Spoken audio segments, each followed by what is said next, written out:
They keep beating this drum with impeachment, impeachment. Here's Jabba Nadler's comments yesterday. As I said, it may come to that. But why not now? What's the problem if you start it right now and you begin the process? You're going to go ahead with investigations to begin with. Well, right now there doesn't appear to be the support for it. Right now we have to get the facts out. We have to educate the American people because, after all, the American people have been lied to consistently by the president, by the attorney general, who have misrepresented what was in the Mueller report. That's why it's important for us to get Mueller to testify. We are launching an inquiry now, and whether we'll launch an impeachment inquiry, it may come to that. It may come to that. Well, is there any chance, Mr. Chairman, you would open up an impeachment inquiry without Speaker Pelosi's support? I think that if when that decision has to be made, it'll be made not by any one individual. It'll be made by probably by the caucus as a whole. Now, let me remind you, it's been widely reported that Nancy Pelosi, behind closed doors, is telling people she wants Trump thrown in prison. That's what Nancy Pelosi's saying. But right there, the chairman of the Oversight Committee, Gerald Nadler, he's hedging. He's saying he's not feeling pressure. Jaden, I'm going to go to you first. What's happening? Do we need any more of this impeachment stuff? I mean, let's think about it. Look, 10 years ago, they were calling for George W. Bush to be put in prison for war crimes. This is what the Democratic Party does. This is what they do. And I think we can expect more of the same. There's no surprise here, no matter how ridiculous it is. Though I have to say, it's a little ironic that Congressman Nadler is hedging his bets when he was the one behind closed doors originally pushing Pelosi for impeachment. Dave? Dan? Well, you may be surprised to hear that I actually agree that impeachment is not a good idea. I mean, I think, frankly, the Democrats should be talking about issues like health care and employment, poverty reduction. You know, there's things this country needs to move on and do, and I think this impeachment stuff, one, is taking away from that, and two, frankly, if that's how they think they're going to win in 2020, I think they're going to be sorely mistaken. I think it's going to backfire.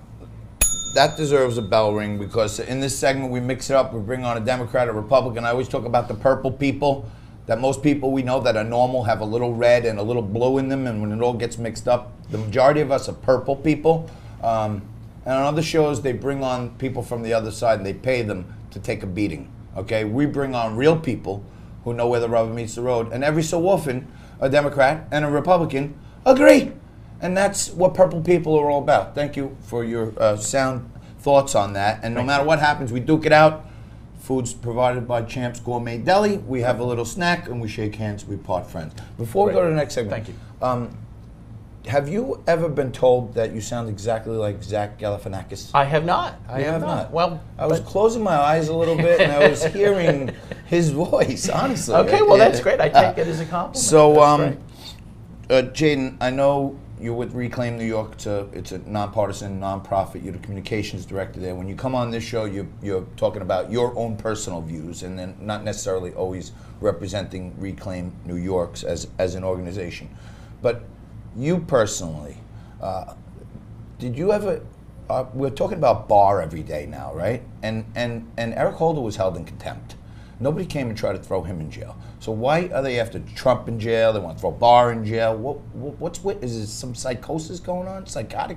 What's happening with these people? Look, I don't know. I mean, I think it's par for the course here with Democrats. Look, this is all about rank partisanship. They don't care about what's best for the country. They care about what's best for party and what's best for winning the next election. And Attorney General Barr has now served 2 times. He's, I believe, only 3 people in the history of this country to have done that. And that means that he obviously has esteem and respect. And yet Democrats are deciding that they're going to basically throw that reputation that he's built and throw it away because they're about partisanship when he's about upholding the law. And I think that's a real problem. Is a lot of this kabuki theater? I mean, they can't do anything. Yeah, well, no, exactly. We have a government that doesn't want to govern, doesn't want to build roads, doesn't want to fix bridges. And again, that's what they need to be focusing on, not the next person they're going to impeach. Got it. Maybe the next person that should be impeached is Joe Biden, or at least knocked out of the race for plagiarism again. But made news yesterday talking about the Hyde Act and all this crap. I don't think Joe's a real contender. Every time he's been hit in the jaw, he's shown to have a glass jaw in the past. Is Biden to be taken seriously? Well, look, I think because he's an establishment Democrat, he has to be taken seriously, but I think he has a lot of fatal flaws. Of course, the grabbing hand problem that's been well documented. But he's a very, again, for a Democrat, he's a very conservative guy. We have to remember, here's a guy from Delaware, which, some people think is a northern state. In fact, he's really a Dixiecrat who actually opposed desegregation years ago.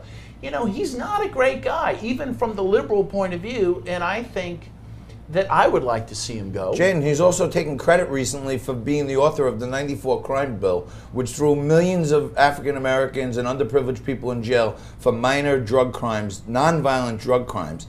This guy's he's like a big conundrum. He just says whatever the time of the day is. Look, I completely disagree with Dan. I mean, Biden is an old school liberal through and through. He is pro-union, he is pro-government spending, and when it comes down to it, I don't care if you call him establishment, I don't care if you call him anti-establishment, he is a liberal through and through, which means what his vision is for the country is one that's not going to put us on the right path. So, whether he has a glass jaw, whether he doesn't, we have to take him seriously because he is a candidate for president, he's been vice president, which means that what he says and the policies that he wants for this country need to be, evaluated and critically looked at. And Bernie Sanders is trying to defend that altar. Hey, I've been here. I've been running every year I possibly can.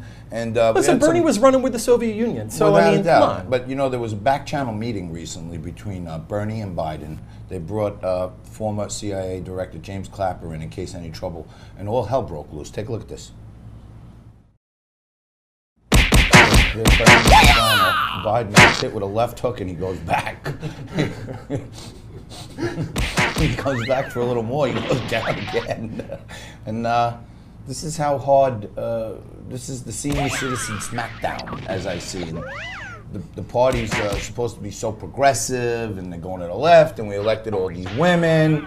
And the truth of the matter is, the two leading contenders in your favorite party are two old white men.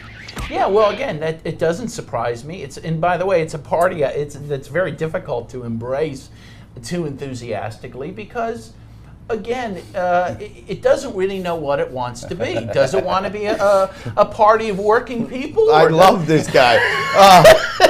Frank Brown said, let's get Dan Kovalik in the left segment anytime he wants. Because he's, as purple as they come, like our show. Jaden Horyn, Dan Kovalik, thank you very much. Go out and look for the book, The Overthrow of Venezuela. Our audience at Newsmax, this is a huge conspiracy theory, so you'll love it.